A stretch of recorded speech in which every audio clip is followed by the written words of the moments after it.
네, 여러분 안녕하십니까. 한겨레 정책 배틀 토크쇼 이른바 시즌2 이 진행을 맡은 김종배입니다. 한겨레는 지난 11월에 노동, 복지, 경제민주화 이 세 분야를 가지고 정책 배틀 토크쇼를 개최한 바가 있는데요. 그 시청자 여러분의 성원에 힘입어서 이번에 두 차례의 정책 배틀 토크쇼를 추가로 준비를 했습니다. 오늘은 시즌2의 첫 번째 시간으로 청년 문제에 대한 토론입니다. 이 양극화 현상이 심해지면서 그 부담이 청년층에게 전가되고 있다는 점은 공지의 사실이죠. 바로 이 점 때문에 대선 후보들도 너나 할 것 없이 청년 대책을 내놓고 있는데요. 자, 오늘은 새누리당과 민주통합당의 청년 비례대표 의원 두 분을 모시고 청년 문제에 대한 심도 있는 토론을 진행하도록 하겠습니다. 이 토론 규칙은 시즌1과 마찬가지로 자유토론과 상호 지정 토론으로 나뉘어서 진행이 됩니다. 그리고 이 정책 배틀 토크쇼는 한겨레 TV 등을 통해서 생중계됩니다. 방송을 보시다가 두 분 의원께 질문하고 싶은 내용이 있으면 보내주시기 바랍니다. 저희가 토론 말미에 반영을 하도록 하겠습니다. 자, 그러면 청년 문제 토론을 벌일 두 의원을 소개해 드리겠습니다. 자, 먼저 새누리당의 김상민 의원 나오셨습니다. 네, 안녕하세요. 김상민 의원입니다. 네, 그 새누리당의 그 빨간 점퍼를 입고 나오셨습니다. 네. 따뜻한가요, 그 점퍼? 매우 따뜻합니다. 같이 못 입어서 너무나도 아쉬울 뿐입니다. 이럴 때 한 벌 더 갖고 오셔도 됩니다. 준비 꼭 하겠습니다. 다음 나올 때는. 알겠습니다. 다음은 민주통합당의 장하나 의원 나오셨습니다. 네, 안녕하십니까. 민주통합당 청년 비례대표 의원 장하나입니다. 네, 어디 가서 그 의원 대접 잘 못 받으시죠? 학생 취급 받으시죠, 의원님? 고맙죠. 제가 나이가 지금 36인데 학생 취급해 주니까. 네. 36이세요? 네네. 의원으로 알아봐 주는 것보다 동안이라고 할 때가 행복합니다. 진짜 동안이시네. 네. 그래요? 저는 네, 아무리 20대 말 30대 초로 봤는데 제가 이렇게 말씀드리면 토론 네. 끝나고 저한테 어떻게 해야 되는지 아시죠? 그러기도 한데 지금 그렇게 말씀하시니까 토론을 앞두고 네, 마음이 매우 싱숭생숭해져 버려요. 그렇습니까? 아무튼 이게 청년 비례대표 두 분이시니까 아주 활기찬 토론 기대를 하도록 하고요. 자, 오늘 토론 주제는 앞서 말씀드린 대로 청년 대책입니다. 자, 관련해서 먼저 이 모두 발언을 좀 듣도록 하죠. 먼저 김상민 의원께서 2분 동안 모두 발언해 주시기 바랍니다. 네.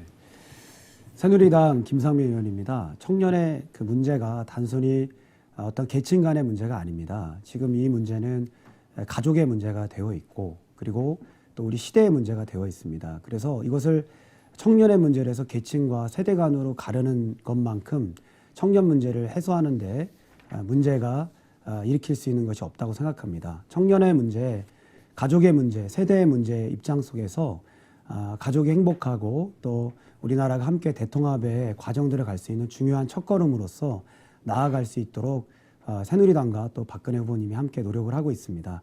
지켜봐 주시고 또 좋은 의견들 또 그러한 현장에 있는 마음들을 담고자 하는 의지가 있으니까요. 언제든지 찾아주시고 또 소통해 주신다면은 함께 그 마음과 또 요청에 응답하는 새누리당 박근혜 후보님 캠프 되도록 하겠습니다. 감사합니다. 네, 수고하셨고요. 자, 다음은 장하나 의원님.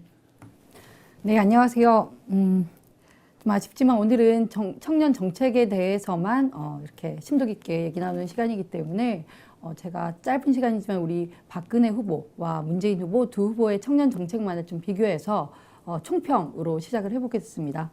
아쉽습니다. 저는 박근혜 후보께서 청년 정책 그리고 전체적인 어떤 그 경제 정책에 있어서 아직도 성장을 먼저 얘기하시는 부분을 보고 좀 안타까움 많이 느꼈고요.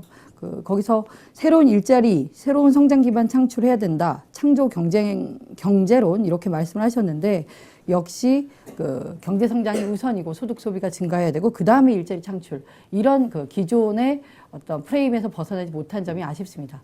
반면 문재인 후보의 어떤 전반적인 정책의 특징은 일단은 노동을 맨 앞에 둬서 심지어 공약집 그 첫 공약도 일자리 창출로 두고 있습니다. 일단 일자리가 창출되고 비정규직 같은 어떤 그 안 좋은 노동, 그러니까 질 낮은 노동이 없어지고 그 후에 그것이 어떤 소비의 증가 또는 경제 성장의 원동력이 된다. 이렇게 봤기 때문에 좀 더 적극적인 이런 청년을 위한 그리고 전 세대를 위한 노동 정책, 일자리 정책을 얘기할 수 있지 않았나 보고요.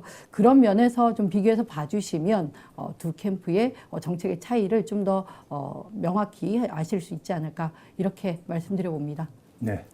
모두 발언을 들었는데요. 모두 발언에서부터 좀 전운이 감돌고 있습니다. 네, 아주 그 활발한, 그다음에 뜨거운 좀 토론이 될 것 같은데, 자, 오늘 청년 문제다 보니까 청년 문제를 대표하는 두 가지 분야가 있습니다. 하나는 등록금 문제이고 또 한 가지는 일자리 문제일 것 같은데, 자, 오늘 자유 토론은 이 두 가지 주제로만 좀 한정돼서 짧고 굵게 좀 진행을 했으면 좋겠습니다. 먼저 반값 등록금 문제부터 좀 토론 주제로 올렸으면 좋겠는데, 박근혜 후보나 문재인 후보 모두 2014년까지 반값 등록금을 실현하겠다라고 하는 총론에 있어서는 차이가 없는 것 같습니다. 하지만 이제 그 실현 방안에 있어서는 좀 차이를 보이고 있는데, 박근혜 후보 같은 경우는 소득 수준에 따라서 그 지원을 하겠다 이런 입장인 반면에 문재인 후보 같은 경우는 보편적으로 반값 등록금을 모두 구현을 하겠다. 여기서 좀 갈리는 것 같은데요. 이 문제에 대해서 좀 더 구체적인 실현 방안, 그 두 후보가 잡고 있는 이 문제에서부터 이제 토론을 좀 시작을 했으면 좋겠습니다. 먼저 김상민 의원께서 좀 말씀을 해주시겠습니까? 네, 일단은 그 반값 등록금의 문제가 앞서 제가 모두 반환에도 말씀을 드렸지만 이것이 하나의 대학생의 문제나 그 계층의 문제가 아닙니다. 왜냐하면 등록금을 내는 대상은 대부분 이제 우리 대학생을 자녀로 둔 그 부모님이거든요. 그래서 50대 세대에 계신 분들이 대다수의 등록금을 충당을 하고, 그리고 능력이 충당되지 않는 가정 같은 경우는 그것이 고스란히 누구에게 오게 되면 대학생들에게 오게 됩니다. 그리고 대학생들이 빚을 지게 되어지고, 또 그로 인하여서 어떤 이후에 취업이라든지 학교 생활에 굉장히 어려움을 겪고 있습니다. 그렇기 때문에 이 등록금 문제를 바라볼 때 이 세대 간의 문제가 아니라 가족의 문제이고 시대의 문제로 바라보는 관점이 굉장히 중요하다고 생각을 하고요. 그래서 새누리당의 관점은 바로 이 등록금의 문제를 이 세대적 관점 그리고 시대의 관점으로 바라보면서 굉장히 면밀하게 준비하고 또 정책으로 내놓은 겁니다. 아시겠지만 흔히 이런 얘기를 하는데요. 새누리당의 반값 등록금은 진짜 반값 등록금이 아니다. 뭐 이런 식의 얘기를 하는 경우들이 있습니다. 그건 매우 굉장히 틀린 얘기입니다. 왜냐하면 지금 민주당이나 새누리당이나 지금 7조 원의 가량의 그 전체 등록금을 줄인다라는 것이 같은 거거든요. 그런데 여기서 굉장히 다른 게 있습니다. 새누리당 같은 경우는, 민주당 같은 경우는 예를 들어서 등록금이 500만 원이다. 그러면 그걸 모든 소득 수준 상관없이 또 학교의 상태에 상관없이 500만 원, 250만 원으로 그대로 주겠다라는 것이거든요. 그런데 새누리당은 소득의 수준에 따라 주겠다는 겁니다. 진짜 어려운 대상에게는 전액을 주고, 그 다음 어려운 대상에게는 75%, 그 다음 어려운 대상에는 뭐 50%, 그 외에 좀 여유가 있는 지방에서는 그에 합당한 사회적인 책임들을 감당하면서 역할들을 하자는 것이죠. 그래서 저희가 얘기하는 이 그 새누리당 등록금에는 어떤 그 가치가 담겨져 있냐면 더불어서 함께 잘 살아가자라는 굉장히 중요한 정치 철학이 담겨져 있다라는 것이에요. 예를 들어서 제가 뭐 이렇게 표현을 하면서 또 질의가 이루어질 것인데, 과연 모든 사람이 500만 원이 250만 원 돼서 가난한 우리 형편이 어려운, 특히 부모님이 형편이 돼서 안 되는 우리 대학생들이 200만 원을 감당할 수 있을 것이냐? 그럼 그 사람들은 과연 반값이 되면은 학교 생활을 충당할 수 있을 것이냐에 대한 질문을 제가 더불어서 하고 싶은 거고요. 그리고 동시에 소득이 넉넉한 그룹이 있습니다. 이 넉넉한 그룹들은 대기업의 자녀들도 있습니다. 대기업에서 장학금이 나옵니다. 등록금이 다 제공받습니다. 그러면 국민의 세금을 다 받아가지고 대기업에 돈을 주는 꼴이 되는 거거든요. 그리고 어려운 친구들은 정말 200만 원이 없어서 150만 원 없어서 학교를 갈 수 없는 친구는 휴학을 할 수밖에 없는 상황이 벌쳐지는 겁니다. 또한 저희는 대학교의 자구 노력을 통해서, 그래서 거기서 1조 원 상당, 우리가 총선 때 얘기했던 건 15% 정도라고 했는데요. 그 부분들을 감당할 수 있게끔 진행하자라고 얘기하면서 국가의 장학금 형태, 35% 장학금 형태, 그래서 최대한의 국민의 어떤 세금들을 덜 하면서 자구적 어떤 이제 학교의 자구적 노력을 토대로 해가지고 분배 부분에 있어서 정말 공동체적이고 그리고 어려운 사람들에게 더 많은 분배가 이루어질 수 있게끔 해서 모든 사람이 더불어서 함께 잘 살자고 하는 그런 등록금 정책입니다. 장 의원님. 네, 그러니까 반값 등록금은 아니고 이제 새누리당 경우에는 국가 장학금을 늘리는, 그러니까 장학금 제도라고 하면 좀 오해가 덜할 것 같습니다.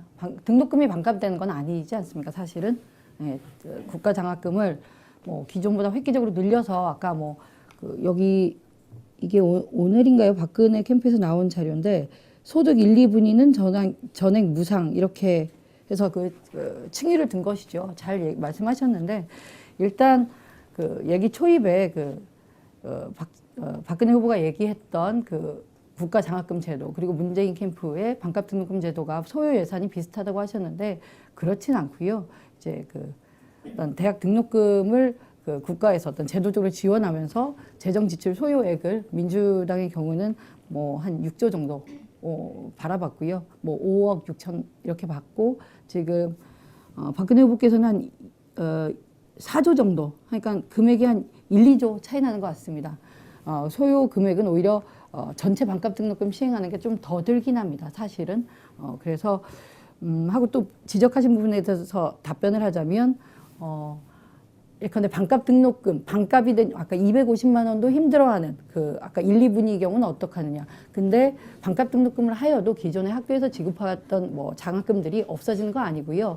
오히려 국가 장학금을 새누리당처럼 했을 때 기존 장학금 제도 그 국가 장학금이 거기에 포함돼 버리죠. 그래서 어떤 어떤 재정도 적다고 이렇게 산출이 됐다. 저는 그렇게 개인적으로 파악하고 있습니다. 그래서 소득 수준이 어려운 그 계층의 경우에는 반값 등록금 일단 들어가고요. 거기다가 기존에 받았던 장학금까지 하면 아까 뭐 김상민 의원이 말했던 이런 부분들에 대해서는 해법이 충분히 된다고 생각하고요.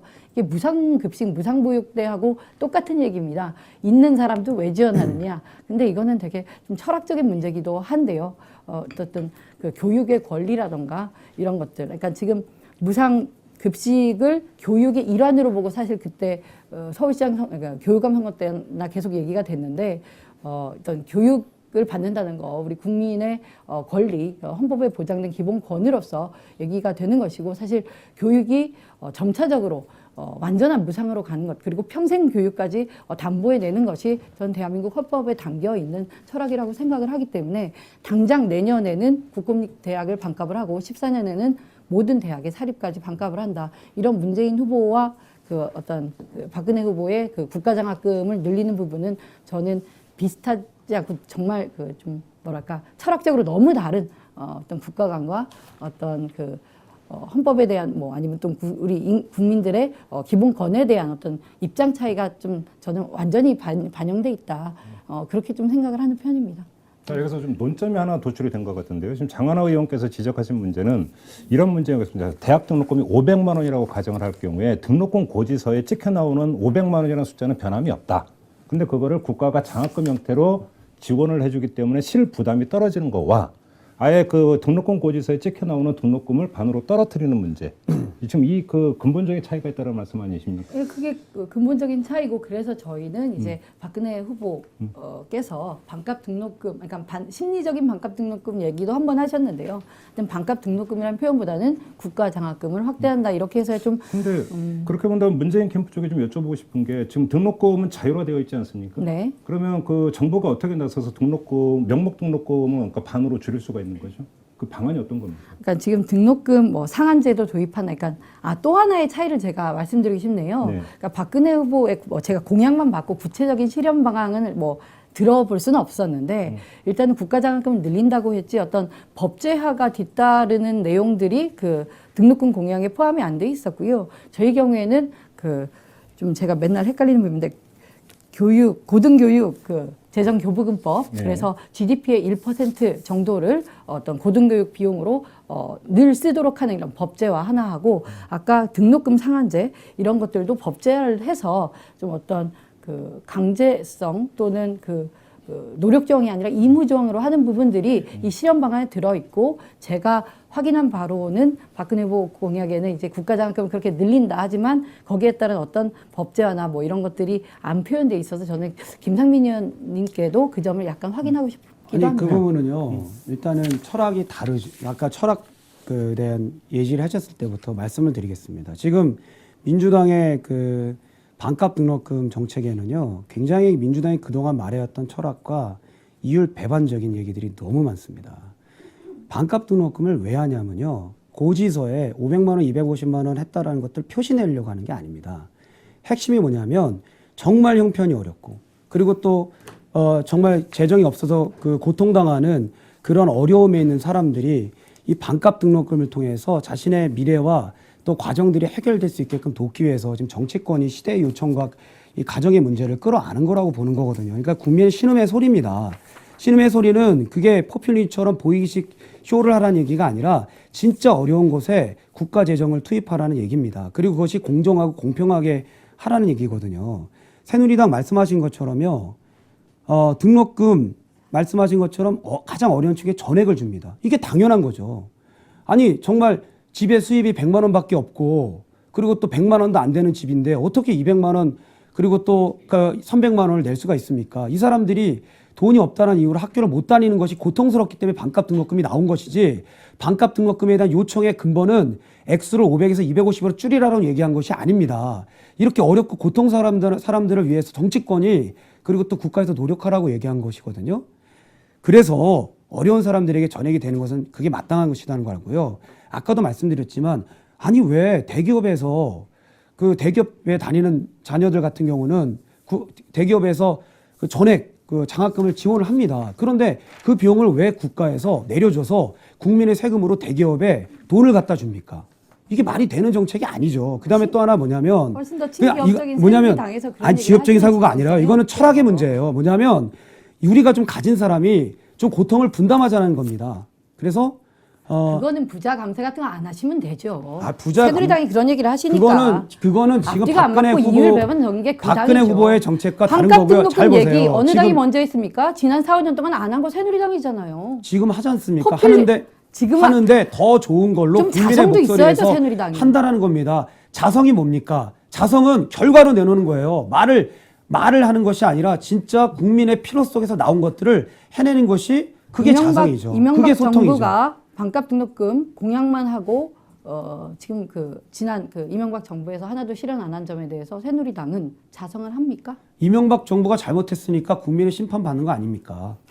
그리고 우리 지금 박근혜 네, 후보님의 알겠습니다. 정책에서 이명박 정책에 그 관련된 반값 등록금이 어디 있습니까? 그리고 얼마 전에 나왔지만 블라인드 테스트 한 것도 보셨잖아요. 서울 지역에 있는 10개 대학의 그 학보사에서 블라인드 테스트 9,200명으로 대상을 했는데 안철수 후보, 문재인 후보, 그다음에 박근혜 후보님 했는데 저희 후보님이 53%로 반값 등록금 정책이 더 좋다라고 학생들이 이 얘기를 한 겁니다. 그게 왜 그랬냐면 저희가 무슨 상향식으로 꽂기식으로 한 것도 아니고 학생회장들 다 만나고 그리고 또 현장에 있는 그런 많은 전문가에 관련된 만나서 어떻게 우리가 이 반값 등록금에 반값 정책을 등록금 해야 되니까 실현하자고 나눴기 때문에 새누리 나온 당사 거죠. 가서 면담 요청했던 학생들이 12월 2일 날 36명 전원이 네. 10분도 채 안 돼서 연행이 됐는데요.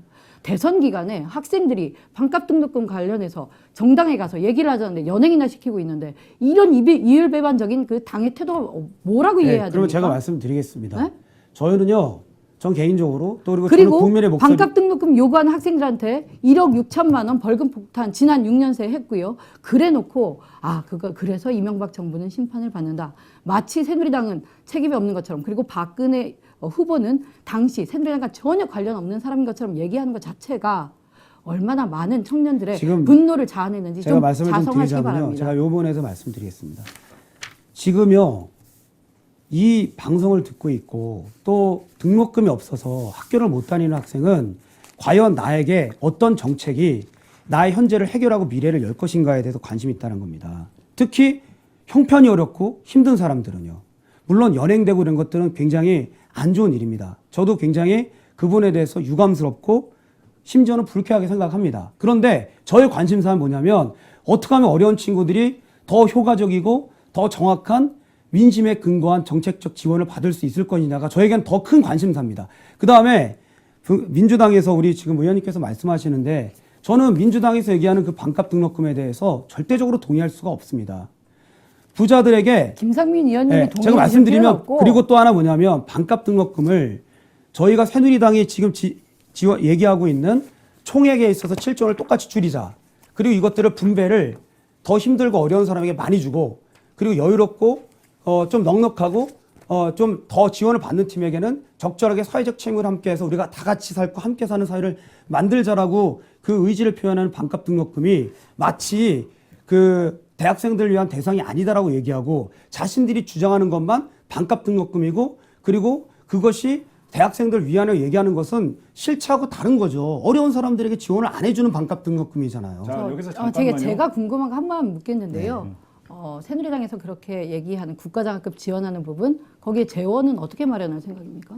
재원의 부분들에서 나온 거 아닙니까? 말씀하신 것처럼 그 자구 노력을 통해서 대학교에서 자구 노력을 해야 됩니다. 왜냐하면 저도 총학생회장을 지냈지만 말씀을 드린 겁니다. 그건 내용은 공통된 것 같고요. 네. 그 사학 개혁 부분은 그걸로서 다 가능한가요? 아니요, 그거는 이제 제가 좀 설명을 좀 드릴게요. 네. 시간이 짧기 때문에요. 네, 개인적으로 제가 환노위에서 같이 했는데 이런 토론을 처음으로 하니까 그냥 뭐 정책 토론이니까 좀 치열하더라도 토론은 치열할수록 좋습니다. 네. 보세요. 우리가 지금 학교에서 부실을 한 사학재단들 많습니다. 그리고 2월금 뻥튀기로 예산해가지고 그래가지고 자신들이 2월 할 것들을 그러니까 그거는 공통된데 그 외에 어떻게 하실 거니까 그걸로 다 되지 국가 않습니까? 장학금에 대한 부분들을 확충한다는 거 아닙니까? 나머지 부분에서 4조 그리고 또 그 이후에 그 여러 가지 그 기부 활성화 등을 통해서 7조 원의 기금들을 마련한다는 겁니다. 그리고 말씀하셨지만 전부 다 100% 국가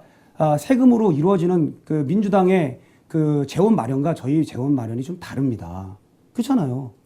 그러면 새누리당은 그런 지금 너무 모호해서 이해는 안 되는데요. 어쨌든 그 아까 뭐 사학 비리 재단 같은 거 문제 같은 거 있는 거 하는 건 공통된 내용이니까 어쨌든 나머지 근데 그것도 원래 없다가 저희가 주장하니까 민주당에서 나중에 집어넣은 정책이에요. 자, 여기서 잠깐만요. 참여정부 때 사학부가 배정할 때 온몸으로 바쳐가지고 이 사업을 못 치게 잠깐만요. 그러니까 제가 논점을 정리해서 질문을 드리도록 하겠습니다. 지금 김상민 의원께서 제기했던 주된 문제는 명목 등록금을 절반으로 낮추는 것도 좋지만 그래도 250만 원이다. 자, 그러면 극빈층한테는 월 수입이 200만 원도 안 되는 가정한테는 250만 원도 엄청난 부담 아니냐. 그러면 사실상 그들은 부담을 못한다. 그렇기 때문에 소득에 따라서 차등적으로 지원하는 게 훨씬 더 실효가 있는 것이다. 이런 주장이거든요. 그리고 더 하나는 플러스에서는 소득이 많은 사람들은 나중에 소득세 감면을 받습니다. 900만 원 이상. 그러니까 굉장히 불합리한 거예요. 자, 두 가지 혜택을 받는 거예요. 이 점에 대한 문재인 후보의 입장을 좀 밝혀주시죠. 일단 아까 말씀드렸다시피 국가장학금하고 다르게 반값 등록금을 하더라도 기존의 장학금 제도가 유지된다는 게 있고요. 또 이거는 박근혜 후보하고 공통된 부분입니다. 다행이라고 생각하는 부분인데 지금 학자금 대출 경우에 이제 무이자로 간다는 이런 기본적인 그 방침이 있고 하고 학자금 대출에 대한 뭐랄까요 그 이자율을 전액 없애는 부분 플러스 또 잘 생각이 안 나네요. 아무튼 지금 장하나 의원의 말씀에 따르면 그 명목상의 등록금을 절반으로 낮춘다고 해서 장학금 제도가 없어지는 건 아니다. 장학금이 그러면 대부분 학교 공부 잘하는 사람들이 받지 형편 어려운 사람들이 다 받는 건 아니지 않습니까? 그 형편 어려운 사람들의 소득이 아주 어려운 사람들에게 지급받는 비율이 얼마큼 됩니까? 장학금이 그대로 살아 있어도요. 그러니까 저는 그런 게 아니라 그런 사람들에게 아예 전액을 지원하겠다는 주는 장학금이 거예요. 아니라 못 사는 사람들도 장학금 받고요. 얼마큼 받습니까? 몇 %요?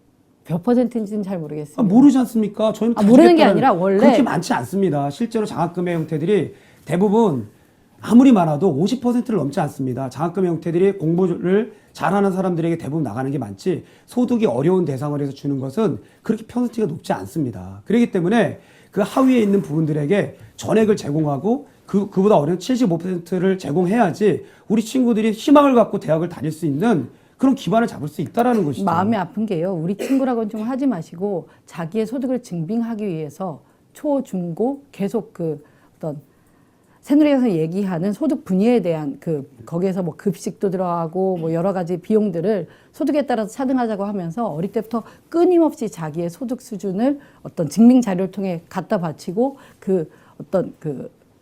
어릴 때는 그런 걸로도 많이 상처를 받는데 늘 그런 게 공고화되고 대학까지 그런 게 이어지는 게 있지 않습니까? 마치 가진 자들은 그런 뭐 경제적으로 그러니까 뭐 극빈하거나 우리가 뭐 소득이 낮은 가정에서 돈만 대주면 좋다고 할지 모르겠지만 사실은 가난함을 가지고 갖는 어떤 사람의 인간적인 어떤 모멸, 혐오 이런 것들은 교육기관 안에서 이뤄져서는 아예 안 된다고요. 거기에 돈이 대한 없어서 학교를 못 다니는 모멸감은 어떡합니까? 그거보다 낫죠. 그거를 저는 뭐냐면 의원님께서 거기에 대해서 그렇게 자신 있게 얘기할 수 있는 정당이 새누리당이 아니고 민주당은 한 해에 몇 명이나 되는 대학생들이 등록금이 없어서 자살하고 있는지 아십니까? 그래서 자살하는 친구들이 전액이 없어서 자살하는 거라니까요. 자, 잠깐만요. 여기서 제가 김상민 의원께도 장하나 의원께서 그러니까 질문하신 내용을 좀 제 나름대로 해석한 걸 한번 정리해서 질문을 드릴게요. 두 가지 문제를 제기했습니다. 첫째, 국가장학금 방식인데 법제화가 이루어지는 법제화를 통해서 되는 것이 아니다라고 점을 하나를 제기를 했고 또 재원 조달을 어떻게 할 것인가 이 두 가지를 제기를 했는데 이런 그 제기의 맥락에는 이것이 그때그때 어떤 나라 살림이나 이런 거에 따라서 고무줄로 갈 수도 있는 것이 아니냐. 결국은 지금은 선거 국면이니까 장학금을 통해서 준다고 하지만 나중에 가서 또 나라 살림이 어려워지니까 지금 다 못 주겠어. 이렇게도 갈 수 있는 것 아니냐. 이런 개연성이 있는 걸 우려하시는 것 같아요. 그러니까 맞습니까? 제가 파악한 내용이? 이 점에 대해서 어떻게 생각하십니까? 예를 들어서 재정 마련하는 방안이 공약집에 없길래 확인차 예를 여쭤보는 들어서요. 것이다. 예. 말은 다 할 수 있습니다. 네, 그렇죠. 하다못해 우리가 뭐 이거 하겠다. 지난 정부도 그렇고 지지난 정부도 마찬가지였습니다. 그래서 그 청년들이나 또 우리가 정치 정당 정치에 대해서 불신을 갖고 있는 그룹이 말바퀴로 나온 거 아니겠습니까?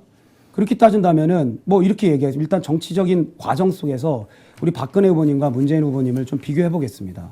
문재인 후보님 FTA 말 바꾸기 시작해서 그동안 정책에서 수없이 말 바꿔왔습니다. 노무현 정부 시절에 어땠냐? 하우스포가 언제 생겼냐면 노무현 정부 때 일어난 거예요. 그때 제가 지금 한국 나이로 이제 만으로 39입니다. 그 당시에 저희 또래 있었던 친구들이 그때 다 집 갖는 거 포기했습니다. 두 번째, 등록금이 언제 올랐습니까?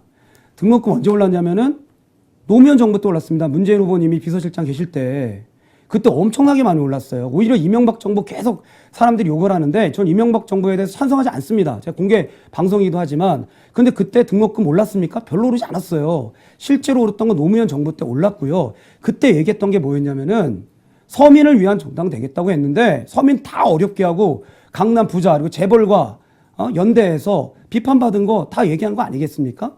그렇게 따진다면 누가 말을 바꿨겠습니까? 그런데 새누리당 우리 박근혜 후보님 이 반값 등록금은 다시 말해주지만 대학생의 문제가 아니에요. 이거는 가족의 문제예요. 세대의 문제고 시대의 문제예요. 이건 수많은 민생과 그리고 또 서민 경제와 중산층까지 파괴되면서 나온 국민의 애달픈 목소리입니다. 그래서 우리 국가가 여야 할 것 없이 지금 이 반값 등록금을 정치적 목소리를 끌어안은 거 아니겠습니까? 그리고 이거를 실현하지 않는다면 저는 정치 생명 끝난다고 봅니다. 그런데 우리 박근혜 후보님 어떻게 했냐? 세종시 이전 문제 그거 누가 한 겁니까? 이명박 대통령이 한 겁니까? 공약한 겁니까? 새누리당이 한 겁니까? 아니에요. 야당에서 했었던 겁니다. 노무현 정부 시절에 했었는데 누가 반대를 했냐면 이명박 현 대통령이 반대했는데 정치적으로 위험을 무릅쓰고 그거 반대하면서 이명박 정부하고 굉장히 갈등이 있었습니다. 그러면서 세종시 하는 거 찬성하고 국민과 약속이라는 것들을 지켜낸 거 아니겠습니까? 저는 그런 의미 속에서 박근혜 후보님 말씀도 잘 못하시고 예능 프로그램 출연하는 것도 아니고 쇼맨십도 없고 저도 깝깝합니다. 좀 말도 좀 젊은이답게 좀 시원시원하게 하시지 왜 그렇게 못하실까. 깝깝한 마음이 있지만 가장 중요한 거는 국민이 원하는 리더십은 약속 지키는 리더십이에요. 한 말 그대로 하는 거예요. 자신의 정치적 위험이 와도 해낼 수 있는 것. 막 이것저것 다 할 것처럼 막 이렇게 잔치상 펼치는 게 아니라 설렁탕, 깍두기 하나라도 제대로 국민이 먹을 수 있고 국민의 마음과 배를 부르게 할 수 있는 거 원하는 거 아니겠습니까? 저는 민주당 우리 반값 등록금에 대한 취지에 대해서 비판하는 게 아니라요. 좀 현실적인 방안으로 같이 이루어 보자라는 마음이 제 개인적으로 있습니다. 우리 또 같이 청년 비례대표잖아요. 물론 우리 동안이시고 저는 동안은 아니어서 섭섭하셨나 봐요. 네? 섭섭하셨나 아니 섭섭은 아니고 사실이기 때문에 그 인정해야 되는 거고요. 그런 차원의 의미에서 말씀을 드리는 거고요. 제가 언성이 높아진 건 민주당이나 또 우리 의원님께 하는 게 아니라 저도 깝깝한 거예요. 이 현실 정치에 제가 들어와 보고 있으니까 실제로 이루어질 수 있는데 한번 마음을 합해보고 진행하자. 그러나 제 안에 계속 의구점이 드는 거는 아니 왜 충분히 형편이 되는 사람에게까지도 국민의 세금을 다 걷어서 왜 그렇게 줘야 되나? 우리가 이렇게 어려운 시절에 한번 반값 등록금 하나라도 같이 공동체적으로 더불어서 잘 살아가는 모습의 의지를 가져가는 정책이 이루어져야 되지 않겠냐. 네, 알겠습니다. 지금 상당히 뜨겁게 20분 동안 그 등록금 문제에 대해서 토론을 했는데 지금 이 그 접합 지점은 별로 찾아지지가 않고 네. 그럼에도 저도 불구하고 좀 반박을 좀 해야겠네요. 왜냐하면 하세요, 김상민 그러면. 의원님 되게 밑도 끝도 없이 좀 주장하시는 게 좀 어이가 없네요. 참여정부 때 사실 4개 그 개혁 법안 가지고 갔었는데 그 중에 하나가 사학법 개정이었고 그때 비리사학재단을 그 개혁해야 된다는 이런 법안 그거를 막기 위해서 새누리당 당시 한나라당 의원들이 몸을 바쳐서 이사봉을 지켰었고요. 그 이유가 역시 비리재단의 소유자 영남대 비리재단 맞지요? 박근혜 후보가 맞지요? 박근혜 후보랑 상관이 있지 않습니까? 근데 사학개혁을 할 수 있을 거라고 우리가 어떻게 믿을 수 있겠습니까? 본인도 비리사학재단 자기 것도 정리 못하는데. 그리고 또 하나 말씀드리자면요. 지금 이명박 정부와 정말 선긋기를 너무 하시니까 마치 다른 정당인가 싶기도 한데요. 이명박 대통령이 반값 등록금 공약하셨죠. 근데 지난 5년 동안 안 지키셨죠. 거기에 대해서 새누리당 의원들 그리고 새누리당 박근혜 의원은 어떤 의견을 냈었는지 정말 궁금합니다. 잠깐 더 얘기를 해보겠습니다. 저도. 네, 그래서 저한테 지금 답답하다 하셨고, 같이 청년 정책을 특히나 환경노동위원회에서 일한다는 거 너무 좋았습니다. 왜냐하면 청년의 노동의 문제, 청년의 일자리 문제, 뭐 어떤 예산이나 사업이나 엉망인 것들 많고 그런 걸 목소리 같이 해야 되는데요. 국정감사 때 저는 김상민 의원님하고 같이 일할 수가 없었어요. 자리에 안 계셨고 예산 볼 때, 법안 볼 때 이렇게 청년 문제에 정말 치를 떠시는 분이 왜 저 혼자 청년 문제 가지고 싸울 때 안 도와주셨습니까? 박근혜 후보님 설득해서 반값 등록금 이렇게 하게 한 겁니다. 자, 잠깐만요. 자, 여기서 지금 토론 시간이 상당히 제한됐습니다. 그리고 잠깐만요. 잠깐만요. 자, 여기서 그러니까 제가 사회자의 권한으로 제어를 좀 하겠습니다. 지금 네 번째 정책 배틀 토크쇼인데 가장 뜨거운 지금 배틀이 이루어지고 있습니다. 그래서 뭐 제 입장에서는 시간을 무한대로 드렸으면 좋겠으나 시간이 제한이 되어 있습니다. 사회자 역할이 어차피 그겁니다. 좀 이해를 해 주시고 이 반값 등록금 문제와 관련해서는 제가 볼 때는 접점이 찾아지기보다는 두 후보 간의 대비점이 확연히 드러난 것이기 때문에 지금 이 토론의 목적은 유권자들에게 판단의 준거를 제공하는 것 아니겠습니까? 그런 점에서는 소기의 목적은 달성을 한 것 같고요. 다음 카테고리 얘기로 넘어가겠습니다. 좀 양해를 해 주시고. 하나만 사실과 아닌 얘기를 아니요, 해서. 잠깐만요. 그리고 또 하나 좀 제가 좀 당부드리고 싶은 부분이 정책 배틀입니다. 정책 배틀인데 너무 정치 분야로 좀 이게 확장이 되는 경향이 있습니다. 어차피 근데 정책을 구현하는 게 정치 세력이다 보니까 정치 세력의 진정성이나 과거의 궤적을 이야기하는 것은 어쩔 수가 없지만 조금 더 응축해서 말씀을 해 주셨으면 좋겠고, 이번에는 일자리 문제로 넘어가도록 하겠습니다. 그러다가 혹시 못한 이야기 있으면 거기서 소화를 해 주시고요. 지금 한국의 청년 고용률이 2012년 기준으로 23.4%라고 하고, 그런데 또 청년 실업률은 10% 안팎이라고 하는데 고용률과 실업률에 상당한 차이가 있죠. 저는 이 데이터를 원래 참 잘 이해를 못하는데 아무튼 뭐 아르바이트 이런 게 아마 섞여서 그런 것 같은데 상당히 청년 일자리가 심각하다라고 하는 것은 세상이 다 아는 일입니다. 문제는 청년 일자리 창출 방안이 뭐냐 이 문제인 것 같은데 이번에는 장하나 의원부터 문재인 후보의 청년 일자리 창출 방안이 뭔지 좀 말씀 좀 해주시겠습니까? 네, 이미 지금 19대 개원을 하고 민주당에서 여러 가지 뭐 법안들을 발의해 놨고요. 저는 뭐 청년 의원이니까 청년들 생각해서 청년들 자구책이라고 할 수 있겠죠. 네, 청년 고용 촉진 특별법을 개정했습니다. 그렇게 말씀드리면 모호하니까 내용은 이제 지금 현재에도 청년 고용 촉진 특별법이 시행이 되고 있는데요. 공공기관에서 매년 정원의 3%씩 청년 어떤 일자리를 늘려서 신규 고용을 창출한다 이런 법안입니다.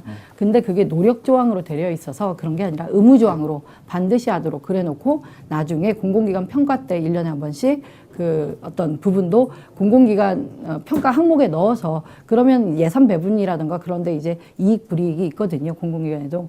그런 것들을 법안으로 발의했는데 다행히 민주당에서 이걸 당론으로 또 발의해 놓은 상태입니다. 그리고 그것이 문재인 후보의 공약하고도 이제 크게 다름이 없습니다. 그리고 여기에 중요한 것은 공공기관만 이것을 임무로 할 게 아니라 300인 이상 고용하고 있고 아니면 연매출이 1,000억 이상인 이런 대기업에도 이런 고용 의무를 같이 가져가자는 겁니다. 이게 특별법이기 때문에 사실은 한시적이고 시한이 있는데 지금 당장은 청년 어떤 실업의 문제가 너무 심각하니 어떤 기업들도 사회적 책임을 같이 나눠야 된다. 이런 것들이 문재인 후보의 공약이고요. 또 일자리 창출 면 플러스 이제 어떤 창업의 부분도 있겠고 또 제일 중요한 거는 이제 청년 일자리 얘기하면서 최저임금 얘기 안 할 수가 없는데 청년들이 최저임금 받는 비율이 너무 높습니다. 청년 노동을 하고 있는 청년 노동자 중에서. 그리고 청년 노동이라는 게 졸업해서 사실 경제적으로 어려운 사람들은 뭐 묻지마 취업이라고도 하는데 사실 뭐 본인이 일하고 싶은 분야라든가 조건이라든가 이런 거와 상관없이 일단은 생계 유지를 위해서 뭐 높은 주거비라든가 취업을 하고 거기에서 사실 최저임금 그 이하를 받는 경우가 좀 많은데요. 거기에 대해서는 뭐 근로감독관을 증언한다거나 최저임금을 실현할 수 있는 어떤 그 관리 감독 체계를 좀 강화하는 부분, 그리고 가장 중요한 건 최저임금 자체를 평균 노동자 임금의 50%로 상향하는 것. 이 정도까지가 청년의 일자리, 뭐 최저임금까지 좀 곁들여서 얘기 드릴 수 있는 부분이겠습니다. 네, 자, 박근혜 후보의 청년 일자리 창출 정책은 어떤 겁니까? 일단 청년 일자리 창출이 굉장히 심각한 문제죠. 이게 학교를 졸업을 해서 이렇게 어렵게 등록금 내고 졸업을 했는데 이 취업할 자리가 없는 것만큼 이게 문제 있는 거 아니겠습니까? 그리고 청년 일자리 창출 안 되면요, 가족 붕괴되고요, 또 노년층에 대한 경제적 부담 증가돼서 국가 그 경쟁력의 악화를 하는 가장 주범입니다. 그래서 역시나 이 문제도 저는 계속 주장하지만 이걸 자꾸만 청년 문제 또는 세대 간 문제로 국한을 시키면 안 돼요. 이거 국가 문제입니다. 국가적 차원의 문제로 되어야지 여러 가지 예산이라든지 기타 정책의 우선순위에 있어서 중요한 지점으로 올라갈 수 있다고 생각을 하는 거고요. 그런 관점 속에서 이렇게 좀 생각할 필요가 있습니다. 숫자적인 노름이 아니라 과연 이것이 중장기적인 관점 속에서 또 전 세계적인 경제 흐름과 중장기적인 관점 속에서 지금 단기적인 성과까지도 낼 수 있는 시대에 맞는 어떤 그 청년 취업 정책인지를 좀 알아봐야 되고 좀 살펴봐야 될 거라고 생각을 하는데요. 그리고 또 하나 중요한 거는 청년들이 선호해야 되는 겁니다. 그런 부분이 있더라도 청년들이 막상 선호하지 않는 직장이면은 청년 취업 문제가 해결이 안 되는 거예요. 그런 의미 속에서 저희 새누리당의 정책을 보게 되어지면 가장 주되게 IT와 문화 콘텐츠 분야의 경제 효과에 대해서 크다는 것들을 확인하고 이 부분에 대한 고부가 가치의 사업성을 인식하고 중요성을 인식하고 육성 사업하겠다는 부분들이 굉장히 중요한 저희의 정책 중에 하나입니다. 잘 아시는 것처럼 싸이의 강남 스타일의 경제 효과가 1조 가량 됐었고, 우리가 이제 지금 많이 IT에서 이제 상징적인 뭐 어느 회사를 좀 얘기하죠, 주요 포탈 사이트 같은 경우는 만들어진 지가 10여 년밖에 안 된 겁니다. 가장 주요 포탈이. 그런데 지금 매출이 2조 원이에요. 광고 수입만 1조가 가깝습니다. 일반 조중동 넘은 지 한참 됐습니다. 현재 직원도 2,400명이죠. 근데 99년도에 매출이 18억이었습니다. 뭐 알겠지만 뭐 커피 한 잔을 마시면은 뭐 이렇게 뭐를 무료로 준다는 무슨 라떼 같은 경우는 창업 1년 만에 10억 매출 올리면서 직원이 100명이 늘어났어요. 근데 이 지금 대표가 몇 살이냐? 20대 후반입니다. 그리고 또 네이버 같은 경우 30대 초반에 진행이 됐었던 사업들이죠. 그래서 이 부분에 대한 어떤 집중적인 저희가 스마트 뉴딜 정책 개념으로 새누리에서 이 부분을 집중해서 산업을 양성하고 또 여기에 관련된 IT 양성자 2만 명을 양성을 하겠다는 겁니다. 하나 예를 들자면 2만 명의 양성하는 그 중에서 예를 들어서 1,000명 그 중에서 한 5%, 1,000명 정도가 이런 뭐 무슨 라떼 같은 그런 IT 기업들, 벤처 기업들이 만들어진 직원 100명 기업이면 10만 명 일자리 창출이 되어지는 거예요. 그래서 핵심은 아까 모두 발언에서도 말씀하셨는데 마치 성장 위주가 아니라 성장을 넘는 창조입니다. 우리가 기존에 있는 파이 그냥 이렇게 긁어먹고 안 되는 것들 나는 것이 아니라 새로운 창조적 자질을 갖고 있는 그룹에게 집중적으로 투자를 하고 그것이 세계의 경제적인 흐름과 더불어서 단기적으로 또 젊은이들이 선호할 수 있는 분야가 IT 문화 콘텐츠 분야이기 때문에 이 부분에 대한 인재 양성을 집중해내고 그리고 거기에 대한 산업에 육성할 수 있는 지원들을 많이 해내고 또 창업할 수 있는 시스템 또 그런 것들을 외부만이 아니라 학교 내에 기관까지 두면서 진행하겠다는 것이 저희 그 창업 이제 정책 그리고 또 일자리 정책의 주된 거고요. 하나를 더 더불어서 마지막으로 말씀드리자면 이제 많은데 요약해 말씀드리면 저희가 흔히 보면 예전에 부산에서 일자리가 없으니까 서울에 찾아오지 않습니까? 그리고 예전에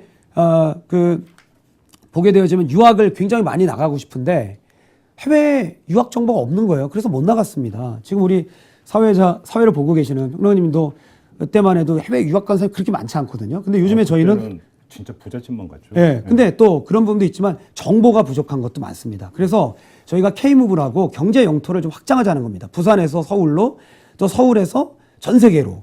그래서 국가에서 인증하는 즉 해외 취업 정착 프로젝트입니다. 그래서 해외 취업에 대한 정보를 제공하고 또 거기에 대한 교육을 제공하고 그리고 거기에 대한 어떤 국가적 지원 시스템 그리고 전 세계에 흩어져 있는 한민족 어떤 네트워크를 통한 그 현지에 있어서 멘토링을 할 수 있는 시스템을 국가 인증을 통해서 진행하자는 얘기죠. 이 부분은 전부 다를 수용할 수 있는 부분은 아니지만 굉장히 적극적이고 진취적인 과정을 가진 분들에게는 굉장히 좋은 소식이라고 생각합니다. 네.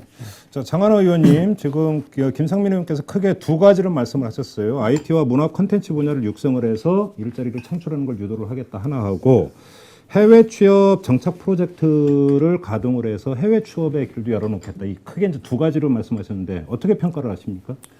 일단은 그 창업은 일자리 창출하고 저는 이렇게 꼭 1대1로 매칭이 좀 안 됐으면 하는 부분인데요. 아쉽게도 저는 뭐 문재인 후보도 창업 정책을 제시하고는 있는데 이건 뭐 개인적 소견이지만 창업보다는 정말 그 일자리 그냥 정말 그 어떤 임노동 일자리를 창출하는데 좀 더 포커스링을 해야 된다는 게 저는 개인적인 소견인데요. 사장님보다는 그냥 직원이 낫다.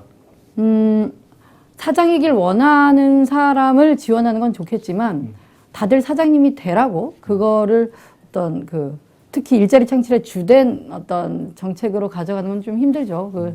다들 사장이 되고 싶은 것도 아닐 거고 다들 그렇게 자기가 사업을 하고 싶은 기회만 되면 다 자기 사업을 하고 싶은 이런 거는 좀 아니라고 보는데 이런 경우에 지금까지도 이런 창업 지원하는 정책이 없었던 거 아니고요. 그 경우에 청년 빚쟁이를 많이 늘렸다는 이런 평가, 냉정한 평가도 내릴 수 있기 때문에 저는 두 후보 캠프에서도 창업보다는 일자리 창출, 그리고 좋은 일자리 창출하고 가장 중요한 거는 지금 뭐 대한민국이 OECD 국가 중에 최장시간 노동하고 있고요.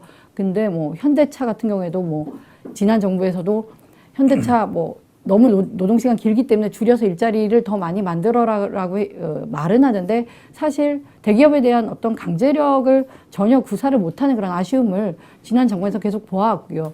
그래서 새누리당이 또 집권했을 때 어떻게 그런 기업들한테 장시간 노동을 하는 대기업들에게 강제할 수 있을까? 사실 믿음이 안 가는 부분입니다. 그런 게 좀 있고요. 그래서 장시간 노동만 줄여도 장시간 노동을 8시간, 그러니까 주 44시간 정상적인 일자리로만 만들어도 자연적으로 생겨난 일자리들이 있기 때문에 그런 것들도 좀 새누리당이 좀 실현하기 과연 쉬울까 이런 생각이 드네요. 하고 둘째는 아까 K무브 말씀하셨는데요. 이것도 이명박 정부에서 글로벌 인턴십하고 글로벌 취업 이름은 까먹었는데 지난 정권 때 계속 해왔던 사업 중에 하나고 글로벌 취업 지원 사업이 있네요.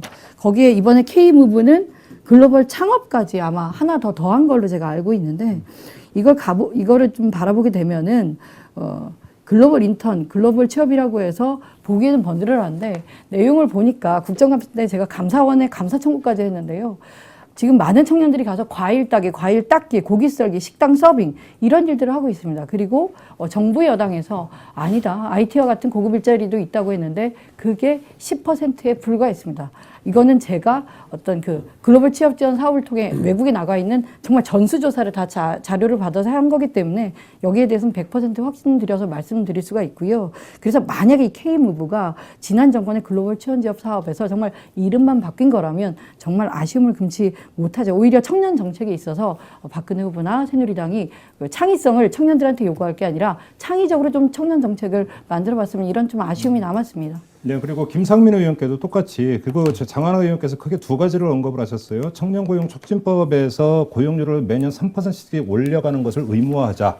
이거하고 그다음에 최저임금조차 주지 않는 이 치사한 사업주들 좀 단속 확실히 하고 또 최저임금도 올라가야 되지 않느냐. 이 두 가지를 대안으로 제시했는데 이거에 대한 평가는 어떻습니까? 일단은 최저임금은 당연히 올라가야 되는 거고요. 아까 반값 등록금 말씀드렸지만 최저 생계와 보호를 받지 못하게 된 보호를 하는 것이 국가입니다. 정부고. 그 부분에 대해 강화하는 것은 굉장히 중요한 부분이라고 생각을 하고요. 그런 부분에서는 이견 없죠. 다 같은 마음이라고 생각하는데 또 이제 방법론에서는 이따가 좀 잠시 토론하겠지만 나올 수 있을 것 같고요. 청년 의무 고용 할당제인가요? 이런 부분들을 말씀하시는데요. 요거 이제 좀 얘기가 길어지기 때문에 그거 말씀드리기 전에 아까 언급하신 얘기를 하고 말씀드리겠습니다.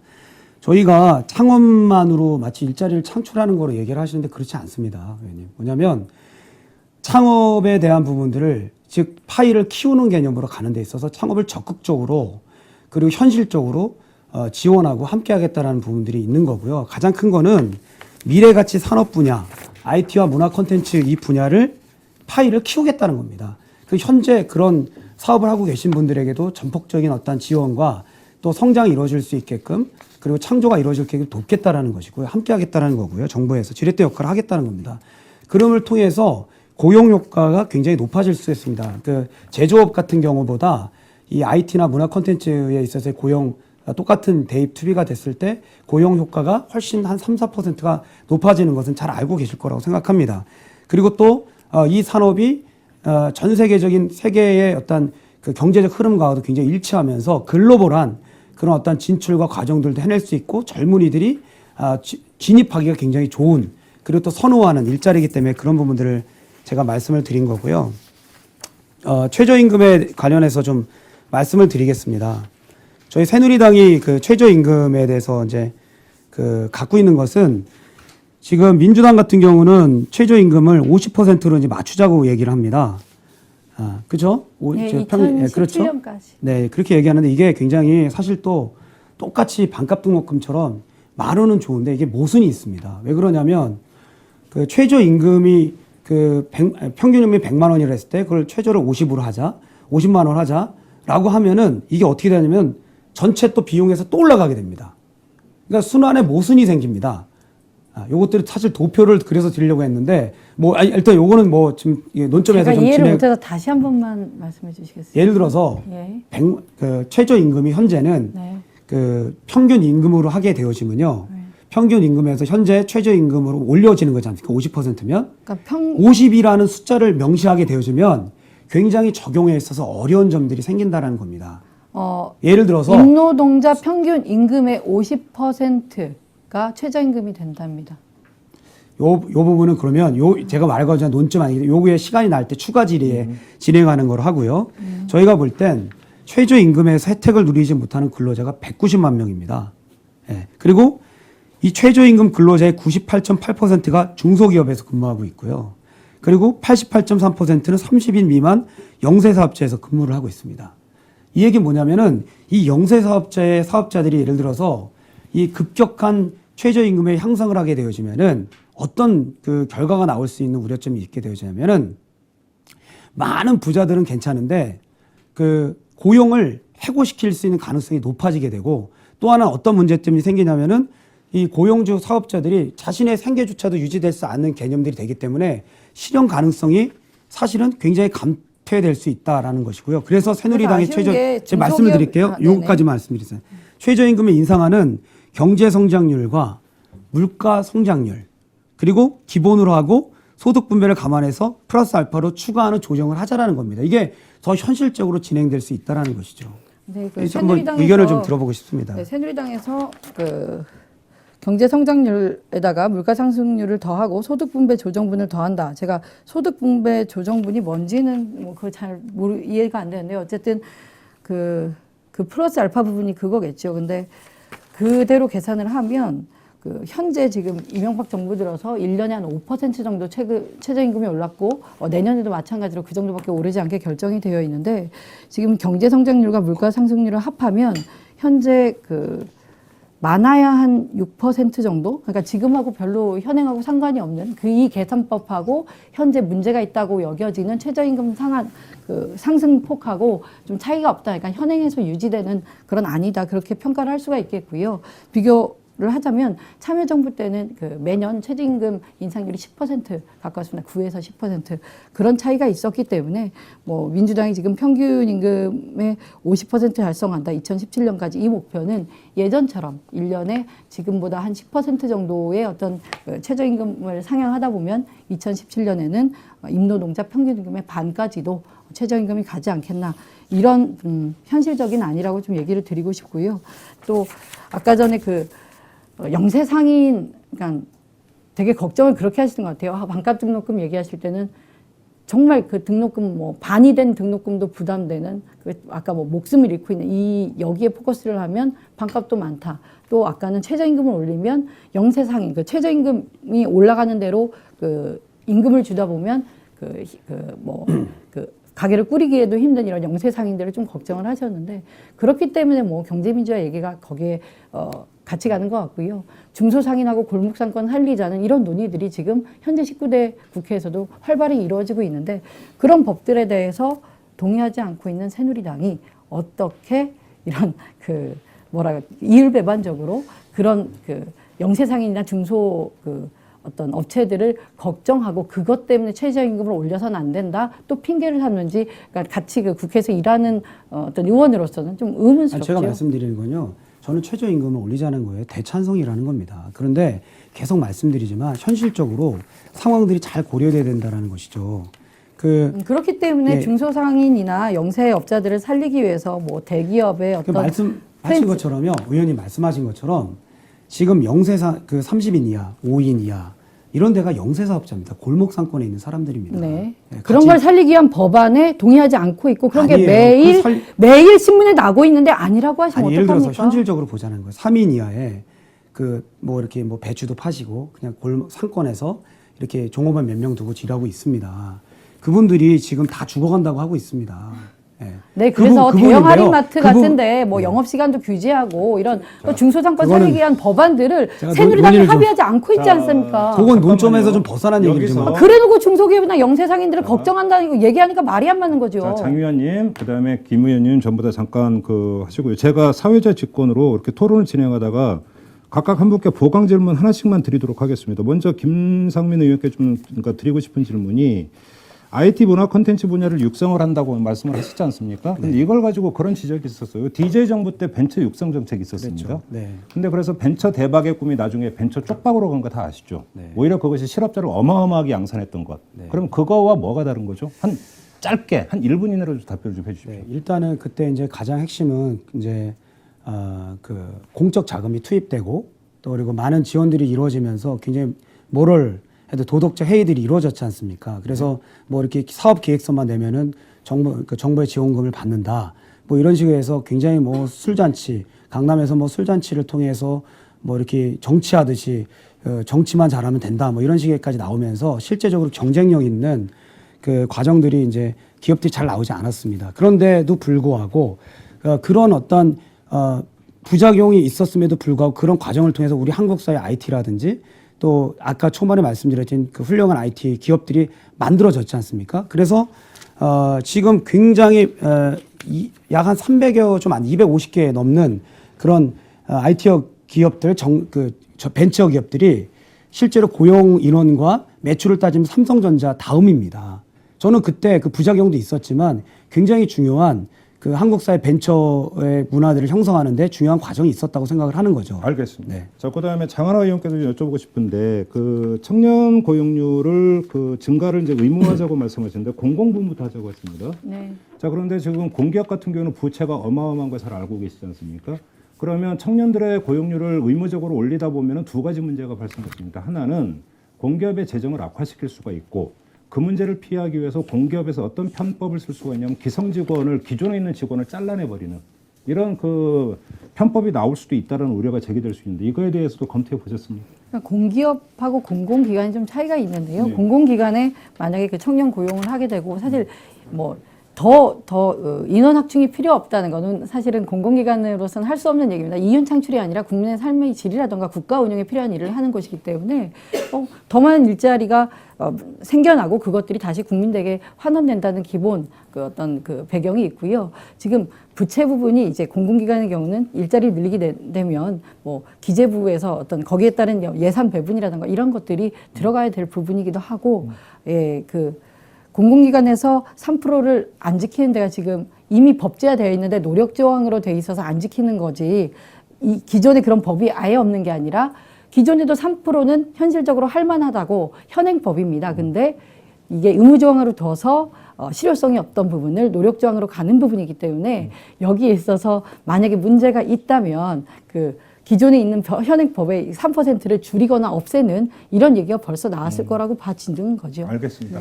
자, 자유토론은 여기서 좀 마무리를 하더라고요. 자유토론에서 아마 지금 다 얘기를 못 하신 게 있을 텐데 이거는 지금부터 상호 지정 토론으로 가도록 하겠습니다. 그거는 한 분 한 분에게 총량 3분을 드리겠습니다.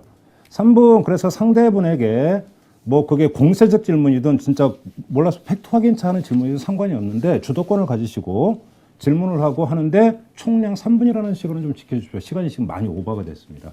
그래서 좀 각각 3분씩 한 번씩 교차해서 2번씩 질문 권한을 좀 드리도록 하겠습니다. 이번에는 김상민 의원부터 그 주도권을 드릴 테니까 3분 범위 안에서 자, 토론 좀 주도해 주십시오.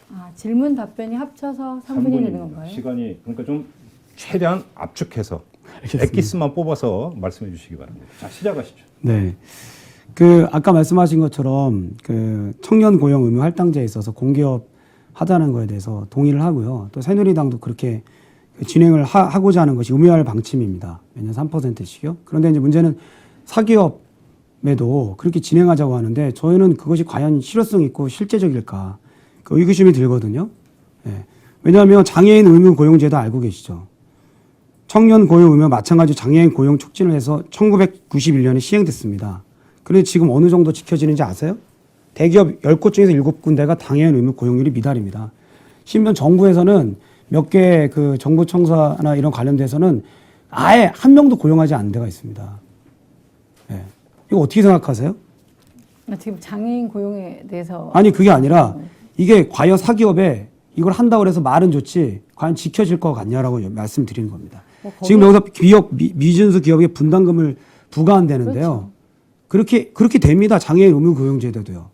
그런데 알고 계시잖아요. 다 안 지키는 거. 그러니까 안 지켰을 때 가만히 놔두는 어떤 가만히 놔두지 않습니다. 다 공개까지도 하는데도 안 지킵니다. 그럼 제가 되게 놀라운 거면 이거 우리 국회 차원에서도 문제인데 지금 답변할 시간을 좀 주셔야 네. 될 것 같으네요.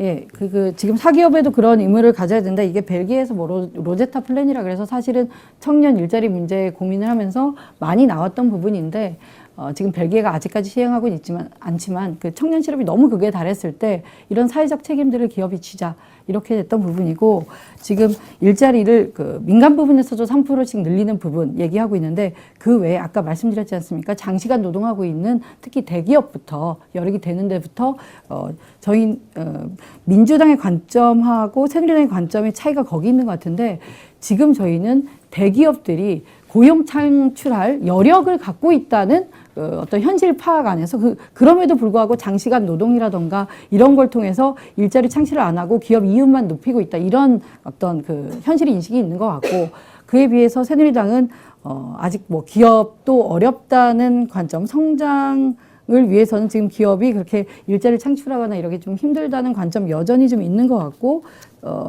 그렇습니다. 그래서 아니 저는 그걸 여쭤본 게 아니라 청년 고용 의무 할당제가 민간 기업에서 과연 잘 진행될 수 있겠냐라는 거예요. 장애인 고용도요 굉장히 심각한데 안 진행되고 있잖아요. 사실 국회의원 보좌관에서 들어가야 되는 거예요. 그렇게 따진다면요. 의원님실에 장애인 있어요? 장애인 고용에 대해서 의무 고용일이에요. 페널티를 아니 3.5% 하고 있습니까? 민주당에서 하고 있습니까? 새누리당도 안 하고 있어요. 이건 아니, 지금 심각한 문제라는 거예요. 문제는 있잖아요. 네. 그렇게 안 하고 있는 걸 그게 몇 년 됐는데요. 그러면 이 청년 고용 의무가 과연 민간 기업에서 할까요? 지금 대기업에서 10곳에서 7곳이 장애인 의무 고용률이 다 미달됐습니다. 물론 정권이 바뀌면 거기에 대한 관리 감독 규제도 강화될 것이고 이게 정권이 세 개 정권이 있을 때 2개인가요? 정권이 있을 때 나온 답변을 좀 하겠습니다. 마무리해 주시죠. 예, 민간 기업에서 그런 어떤 청년 고용 의무율을 잘 지키면 아까 안 지켰을 때는 분담금을 내게 해서 그거를 청년 고용 정책의 기금으로 쓰는 방법이고 또 하나는 잘 지킨 기업은 어떤 국가에서 수주하는 이런 사업들의 좀 우선권이라던가 장점, 메리트를 주는 이런 방안이 있고. 알겠습니다. 네, 자, 시간이 알겠습니다. 다 됐습니다. 이번에는 장하나 의원께서 질문해 주시죠. 역시 3분입니다. 저는 일단 이번 선거 때 지금 이미 국회에서 법제사법위원회에서 이제 선거 전에는 행안이랑 법사위에서 이제 더 통과가 안 될 걸로 확인은 돼 있는데 많은 청년, 많은 사회적 약자, 노동자들이 투표 시간 연장에 대해서 정말 거리에서 많이 외쳤습니다. 그리고 이슈화가 됐고 저는 적어도 이 부분에 대해서는 민주주의, 어떤 대의제 민주주의, 법치주의, 같이 이런 정치적인 기본 어떤 틀은 깔고 같이 현실 정당으로서 새누리당과 민주당이 저는 일하고 있다고 생각합니다. 국민을 위해 일하고 있다고 생각하는데 왜 국민들의 투표권, 참정권을 보장하는 투표시간 연장에서도 새누리당 그리고 박근혜 후보조차도 이거를 좀 합의하지 못했나에 대해서 좀 의구심이 있어서 거기에 대한 답변을 좀 부탁드리겠습니다. 제일 중요한 거는요. 후보가 어떤 사람인지 아는 겁니다. 그죠? 후보가 어떤 정책을 갖고 있는지 아는 거죠. 사실은 투표의 권리, 내가 찍을 사람의 권리를 박탈했다고 민주당과 또 다른 데서 욕을 하는데요. 제가 볼 때는요. 누가 어떤 후보인지 알 권리를 박탈한 거는 민주당에서 단일화 과정을 통해 박탈된 겁니다. 도대체 이런 대선이 언제 있었나요? 사실은 TV 토론에도 다 마찬가지입니다. 미리 확정하고 그렇게 나갔으면요. 우리 문재인 후보님 당선됐을 때처럼 진행했으면요. TV 토론 할 수 있는 기회가 더 많아질 수 있었습니다. 꼭 TV 토론회가 아니더라도 여러 다양한 형태로 각 후보의 정책이 무엇인지 그리고 거기에 관련된 많은 사람들이 국민께 홍보할 수 있는 또 얘기할 수 있는 시간이 많았는데요. 단일화 과정을 통해서요. 다 깨졌습니다. 국민의 선택 권리를 진짜 망가뜨린 거는 단일화 과정을 통해서 망가진 거예요. 그리고 또 하나 이제 말씀드리겠습니다. 투표의 그 권을 방해한다. 이거는 선동입니다. 이건 정말 그렇게 정치하면 안 되는 거라고 저는. 그게 정치의 쇄신의 대상입니다. 그런 방식이. 왜 그러냐. 3월달, 4월달에 초에 이미 합의 다 봤습니다. 총선을 두고 대선을 앞두고 무슨 합의를 봤냐. 어떻게 사람들이 투표할 수 있는 권한을 확장시킬 것인지. 거기에 가장 큰 핵심이 뭐였냐면요. 투표 시간 연장뿐만이 아니라 연장보다 더한 것은 어디서든지 투표할 수 있게끔 하는 겁니다. 합의 봤잖아요. 근데 대선이 있는지 몰랐습니까? 민주당에서? 다 알았잖아요. 그리고 그 뭐 많은 단체에서 몰랐습니까? 그 얘기는요. 제가 말씀드려보겠습니다. 그렇게 말하는 논리는요. 아, 나 이번에 단일화 후보를 통해서 누가 어떤 후보인지 모르니까 그리고 추우니까 투표율이 떨어지니까 봄에 내일 하자. 내년 봄에 따뜻한 봄에 우리 더 한번 지켜보고 이번에 너무 중요하니까 이번에 12월 19일 날 하지 말고 따뜻한 봄에 우리 더 많은 사람이 투표할 수 있게끔 동원하고 그리고 또 후보에 대해서 더 검증한 다음에 진행하자. 5년 동안 그 후보를 할 건데 이제 대통령을 할 건데 한 2, 3개월 늦춰지면 어떠냐? 이 논리하고 다뤄진 게 뭐가 있습니까? 저는 그런 식의 논리가 펼쳐지는 거는 저는 부적절하다고 생각을 하고요. 투표 시간 연장에 합의 못한 걸 질문했는데 제가 그 합의는요 이미 3, 4월에 했지 자, 않습니까? 마무리해 주십시오. 3분 지났습니다. 이번에는 마지막 한 번씩의 기회밖에 없습니다. 김상민 의원님 또 3분 쓸 수 있습니다. 저는 이제 마지막입니까? 발언이요? 네, 마지막입니다. 네. 저는 이제 너무 열분을 내서 이렇게 그 토론을 해가지고요. 사실은 마무리 발언은 따로 있고 그렇습니까? 질문은 마지막입니다. 네, 질문. 네. 또 네, 참 이렇게 해야 된다는 것이 개인적으로도 괴롭습니다. 괴롭지만 말씀을 좀 다시 한번 나누겠습니다. 좋은 것을 만들고자 하는 노력이라고 다 같이 생각을 좀 해주셨으면 좋겠고요. 저는 반값 등록금에 대해서 다시 한번 좀 여쭤보고 싶습니다. 뭐냐면 모순이 되는 거 아니겠습니까? 예. 그 어렵고 힘든 사람과 같이 우리가 더불어서 잘 살아가는 세상을 만들자. 그리고 계층과 세대와 이런 거 지역이 차별받지 않는 세상 만들자. 이거 같은 마음 아니겠습니까? 그런 면에 있어서 그 소외된 사람들에 대해서 어떻게 좀 생각을 하시고 또 지원에 대한 그 이후의 과정은 없는지 여쭤보고 싶고요. 또 하나는 전 이제 문재인 후보에 대해서도 좀 물어보고 싶은 분이 있습니다. 제 문재인 후보 고용정보원에 아들이 불법 특혜 취업한 거 아주 확실합니다. 제 명예를 걸고도 얘기할 수 있고 완전 팩트로 나와 있고 계속해서 질의드렸고 왜 그 소위 말해서 1차 전형 하는 데 있어서 서류가 들어가지 않은 상태에서 어떻게 합격할 수가 있고 수많은 사람들이 전문가라고 얘기하는데 사회생활 3년에서 5년, 10년까지도 하지 않았던 사람이 어떻게 전문가 취급을 받고 또 퇴직할 때 어떤 일이 있었지 않습니까? 14개월 정도 근무하고 20개월 넘게 해외 유학 갔습니다. 근무한 지 10몇 개월밖에 안 된 사람이 휴직을 했습니다. 5급 3,400만 원 넘는. 네. 답변할 수 있는 시간을 네네네. 좀 주셔야죠. 그래도 지금 거의 다 쓰셨습니다. 알겠습니다. 네. 죄송합니다.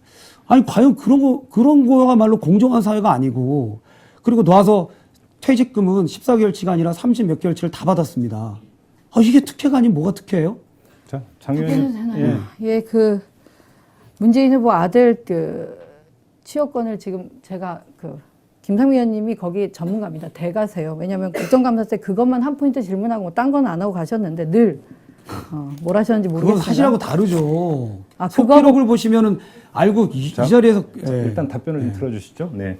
네, 어쨌든 올곧게 거기에 대해서 문제 제기를 하시는데 저희 대답도 한결같을 수밖에 없습니다. 이미 17대 때 감사원에 감사 청구가 된 부분, 조사된 부분, 종결된 사건이고 또 거기에 대해서 이렇게 마지막까지도 또 문제 제기하고 이미 종결된 사건에 대해서 의혹이 있으면 의혹 제기는 하실 수 있는데 이런 게 박근혜 후보께서 하지 말자고 하던 흑색선전 네거티브 선거 아닌가. 검증이고요. 내곡동 사건도요. 검찰에서 끝났는데도 불구하고 시간이 다시 다 했습니다. 됐습니다. 네. 자, 장하나 의원님 마지막 질문권 쓸 수 있습니다. 이게 질문이지 뭐 좀 복잡하네요. 아까 그 반값 등록금 얘기를 하시면서 그 국가장학금을 소득에 따라 차등 지원하는 것, 그리고 거기 뭐 무상 뭐 보육의 문제, 무상 급식의 문제, 이런 교육 문제에 있어서 계속 그 소등을 자신의 가능을 계속 증빙해야 되는 삶이고, 제가 보기엔 그게 어떤 그 돈만큼의 중요한, 그리고 그런 것 때문에 어떤 학교에서 이미 되게 그 어떤 모멸감을 느끼고 이런 얘들이 이미 벌어지고 있는데도 거기에 대한 반성 없이 다시 대학 학자금까지 소득 증빙을 해야 되는 이런 걸 가지고 있는 어떤 새누리당의 인식이 좀 아쉬운데, 그런 면에서 아까 질문하신 반값 등록금이 지금 반값이 되더라도 그것도 힘든 학생들이 있다. 민주당의 경우는 교육권은 국민 기본권이기 때문에 장기적으로는 교육비는 무상이어야 합니다. 그리고 이게 2013년, 14년까지는 반값을 한다는 거고, 지금 우리나라 등록금, 반값 등록금 대봤자 OECD 평균 등록금보다 아직도 비쌉니다. 갈 길이 멀기 때문에 지금 아까 차등으로 지금 하는 장학금으로는 네, 저는 만족할 수 없다. 이렇게 생각드리고 그게 좀 차이다. 이렇게 말씀을 드리고 싶고요. 아까 투표시간 연장에 대해서 답변을 저는 하나도 못 드렸기 때문에 다시 한번 질문 드립니다.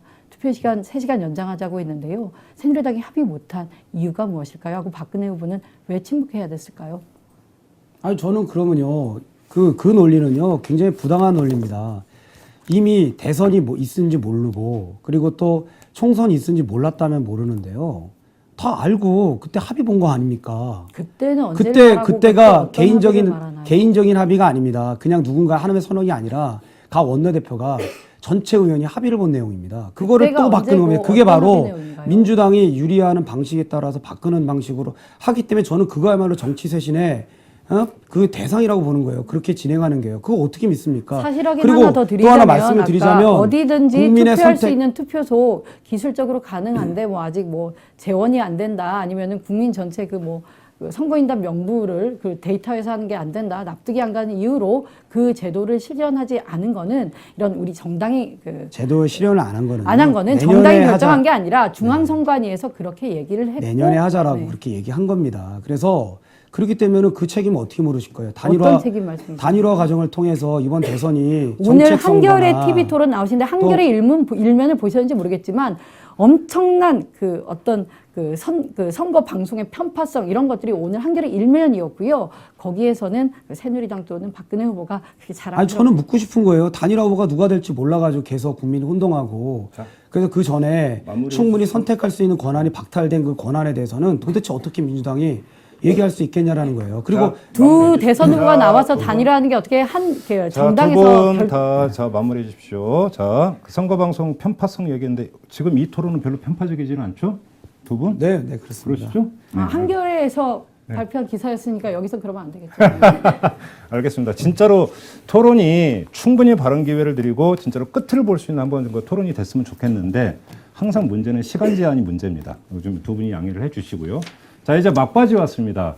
지금 SNS를 통해서 질문이 들어왔는데 시간이 많이 좀 초과되고 있기 때문에 두 분에게 드리는 공통 질문 하나씩만 드리고 마무리 발언 들어가도록 하겠습니다. 지금 청년 문제를 얘기를 했는데 이 지방대학 문제는 더 심각하지 않겠습니까? 자, 지방대학 이 활성화 방안, 그 다음에 지방대 출신 그 청년들의 취업 기회를 어떻게 확대할 것이냐, 이거에 대한 지금 질문이 들어왔습니다. 각각 두 분께 1분 30초씩 답변할 수 있는 시간을 드리겠습니다. 장하나 의원부터 좀 답변을 해주시죠. 네, 말씀드리겠습니다. 이건 지방대학뿐만 아니라 대학 간의 불균형이 심각하고요. 정말 대한민국 교육 문제가 참 심각한데 일단은 그 표준 이력서를 좀 시행하는 것으로 좀 1차적으로 보완이 되지 않나.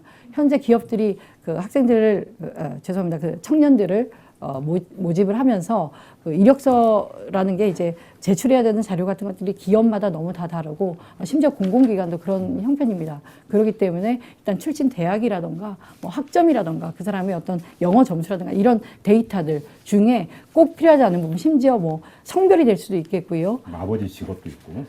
이력서에 뭐 몸무게 뭐 다 들어가지 않습니까? 키, 신장. 근데 그런 것들, 불필요한 것들을 다 제거하고 예컨대 그 예전에 KBS 사장님 이름이 갑자기 기억이 안 나네요. 그리고 전임 사장 말씀, 그렇죠. 김인규 사장 말씀하시는 건가요? 그렇죠. 정윤 사장 정윤주 때인가요? 사장이요? 예. 네, 그런 방식으로 학생들을 뽑았는데 그 채용을 진짜 했는데 KBS에서 공채해서 정말 온갖 대학생, 이거는 뭐 정말 안 좋은 표현이지만 제가 그냥 실감나게 표현을 해보겠습니다. 처음 들어보는 대학인데도 취업들이 이렇게 많이 했더라. 좀 안 좋은 표현 좀 죄송합니다만 하여튼 실제 그렇게 평가를 할 정도로 정말 학생들의 능력은 그 어떤 소위 스펙이란 것과 무관하다는 게 이미 그 정윤주 사장 때 드러났던 바고요. 이거를 전국적으로 시행을 한다는 거, 이게 알겠습니다. 문재인 캠프의 공약입니다. 알겠습니다. 자, 다음 김 의원님. 가장 근본이 뭐냐면 개인의 능력과 존재적 개별성을 토대한 특성들을 무시하고 획일화된 잣대로 규정한다는 데 굉장히 문제가 있습니다. 그리고 거기에 그 대표적으로 기업들이 취업을 이제 그 우리 그 구직자를 대상해서 신입사원을 뽑을 때 그 획일화된 잣대로 뽑는다는 거죠. 이 부분들이 변화돼야 되는 것이 굉장히 중요합니다. 그러기 위해서는 이 한국 사회가 그 스펙이 초월된 시스템을 만들어야 되는 거죠. 그래서 우리 새누리당에서 가장 중요한 거는 개인의 능력과 열정이 있으면 인정받을 수 있는 사회적 시스템을 만들고 사회적 문화를 형성하는 것이 굉장히 중요하다라고 보는 겁니다. 그리고 대기업뿐만이 아니라 일반 중소기업 기타 등등에 있어서도 취업하는 데 있어서 지금 우리 민주당 우리 장하나 의원님께서 잘 말씀해 주셨지만 여러 가지 그 이력서라든지 기타 등등에서 불공평하게 대접받는 경우들이 많습니다. 그래서 지방이냐 또는 뭐 서울이냐 이 부분을 떠나서 개인의 특성화된 능력들이 잘 발휘될 수 있는 시스템을 만들고 또 그 취업 고용에 있어서도 적용하는 것들을 만들고자 하는 것이 만들어지고 있고요. 또 만들어졌습니다. 그래서 우리 지방에 계시고 또 자기는 능력이 있고 충분히 갖춰졌는데도 불구하고 지방 대상이란 이유만으로 기회가 박탈되어지는 그 세상을 깨는 과정들을 해나갈 겁니다. 그래서 믿고 또 더 많은 또 의견들이 주신다면 보완될 수 있으니까요. 알겠습니다. 기대해 주셨으면 좋겠습니다. 네. 자, SNS 질문까지 소화를 했습니다. 지금 한 그 110분이 아니죠. 자, 70분 동안 토론이 좀 진행이 됐는데 상당히 뜨거웠습니다.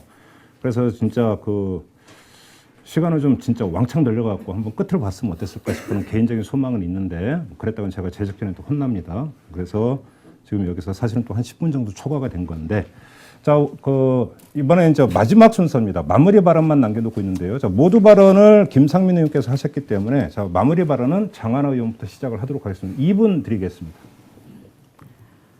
네, 청년들이 너무 힘듭니다. 그래서 사실은 국회에서도 청년에게 비례대표 이런 의원석도 배려를 하고 그 경우에는 저도 그렇고 이제 새누리당의 우리 김성민 의원님도 그래서 19대에서 일하게 됐고요. 그만큼 청년 문제가 심각합니다. 너무 많이 목숨을 잃고 있습니다. 저는 청년 문제를 되게 어떤 청년 세대만의 아까 좋은 지적하셨던 청년 세대만의 문제가 아니라 지금 청년 세대가 청년이 죽어가고 있기 때문에 대한민국 사회도 죽어가고 있다 이렇게 볼 정도입니다. 제가 국회에 들어와서 뭐 초짜로서 아는 것도 없고 여러 가지 뭐 자충우돌을 했는데 그 중에 하나 그 대정부 질문 때 김황식 총리에게 직접 물었습니다. 청년들이 A형 간염, 뭐 결핵, 뭐 이런 어떤 빈곤병을 많이 앓고 있다 요새 그런 통계에 대해서 아느냐 물어봤는데 김황식 총리가 알고 있다 그러나 결핵은 과도한 다이어트 때문에 또 많아지는 거 아니냐 이런 대답을 했습니다. 현 정부 그리고 정부 여당의 어떤 그 사회 인식이 얼만큼 다른지 그런 분노들이 좀 많이 끌어올랐던 대목인데요. 지금 새누리당 박근혜 후보는 지난 정권과의 어떤 단절을 되게 주장을 하고 있는데 저는 어떻게 이명박 정부가 있는 5년 동안 새누리당에서 심지어 당 대표도 하시면서 있었던 정치인께서 책임 있는 어떤 태도를 보이지 않으시고 단절만을 외치는지 거기에 대해서 좀 심히 우려를 표명하고 싶습니다. 그리고 새누리당이 원래 친기업적이고 어떤 그 경제계에 대한 어떤 경제민주화와 같은 이런 그 개혁을 이뤄낼 의지나 또 이런 능력이 있는 정당인지 저는 의심하기 때문에 사실 오늘 말씀드린 뭐 반값 등록금이라든가 여러 가지 뭐 일자리 늘리는 부분이 다 돈 들어가는 문제고 그러기 위해서는 부자 감세 철회해야 되고요. 그런 것들을 박근혜 후보 또는 뭐 새누리당에 기대할 수 없다는 그런 판단 때문에 저는 같은 비슷해 보이는 공약 얘기하고 있지만 사실 해낼 수 있는 건 민주당 그리고 문재인 후보라고 생각을 합니다. 이상입니다. 네, 수고하셨습니다. 자, 이번 김상민 의원. 네, 그 좀 치열하긴 했는데 지금까지 지켜봐 주셔서 감사합니다. 부족함이 많은 토론회였는데 청년 정치인들의 어떤 열정과 열심이라고 생각해 주시고 너그럽게 여러 가지를 보아 주셨으면 참 좋겠습니다. 제가 얼마 전에 그 박근혜 후보님께 이런 말씀을 한번 드린 적이 있습니다. 표가 된다면 뭐를 못하겠습니까? 그리고 나라를 지킬 수 있고 대한민국을 지킬 수 있다면 무엇을 못하겠습니까? 라는 얘기를 했을 때 우리 후보님께 사실은 좋은 소리를 듣지 못했습니다. 뭐였냐면 표가 되기 위해서 무엇을 하는 것이 아니라 권력을 잡기 위해서 무엇을 하는 것이 아니라 약속을 지키고 정말 국민이 원하는 현장과 마음속에 나온 것들을 실현하는 것이 정치인의 도리라는 말씀을 주시는데 제가 개인적으로 참 많은 감동을 받았습니다. 그렇습니다, 여러분. 곰곰이 좀 보시게 되면은 아실 수 있습니다. 어떤 정책이 그리고 또 어떤 공약이 나의 현재와 미래를 열 수 있는지 아실 수 있습니다. 그동안 혹시나 편견들 또 여러 가지 많은 이미지 면에 있어서 불편한 마음을 갖고 계시는 청년들 당연히 많이 계실 거라고 생각합니다. 저희 후보님 그런 면에서는 제가 볼 때는 부족한 점이 많이 있습니다. 사실입니다. 그런데 정말 정치인으로서 가진 거 사심 없이 정말 대한민국을 사랑하는 마음으로 그리고 또 민생 속에서 그 어려움들을 고통을 해결하고자 하는 것 표가 될 수 있는 그런 공약 남발하는 것이 아니라 정말 국민들 속에서 실현될 수 있고 약속시킬 수 있는 것 해내실 수 있습니다. 제가 오늘 말씀드린 것들 12월 19일 날 우리 청년 여러분께서 조금만 더 도와주시고 함께 하신다면은 반값 등록금 가장 어려운 사람들 전액받는 세상 오게 될 것이고요. 또 여러분들이 그동안 그 스펙으로 인해서 획일하는 스펙으로 해서 차별받았던 세상이 아니라 함께하는 더불어서 잘 살 수 있는 세상 올 수 있을 거라고 생각합니다. 12월 19일 날 면밀하게 잘 검토하시고 살펴보신 후에 좋은 선택 주시기를 부탁드리겠습니다. 네. 자, 두 분 오늘 토론하시느라고 고생이 많았습니다. 그리고 오늘 다 여기서 소화를 하지 못한 내용은 국회에서 좀 더 치열하게 논의해 주시고 좀 더 생산적인 결과를 내주시기를 바라고요. 자, 한겨레가 주최하는 정책 배틀 토크쇼. 자, 오늘은 청년 분야와 관련해서 토론을 진행을 했는데요. 자, 시청자 여러분 어떻게 지켜보시는지 모르겠습니다. 오늘 토론을 통해서 청년 대책에 대해서 박근혜 후보와 문재인 후보의 대책이 상당 부분 대비가 되고 있는 것만은 분명히 확인을 한 것 같습니다. 자, 이 확인된 것을 기초로 어떤 그러면 대책이 좀 더 청년들의 실상에 가까이 다가가 있고 어떤 것이 좀 더 이 청년들의 삶을 풀어낼 수 있는 효율적인 방안인지는 우리 청년 여러분들이 충분히 주체적으로 판단할 수 있을 거라고 믿고 저희는 그 판단 준거만 제공한 것으로 만족을 하도록 하겠습니다. 자, 한겨레 주최 정책 배틀 토크쇼 청년 분야 토론 여기서 마무리하도록 하겠습니다. 고맙습니다.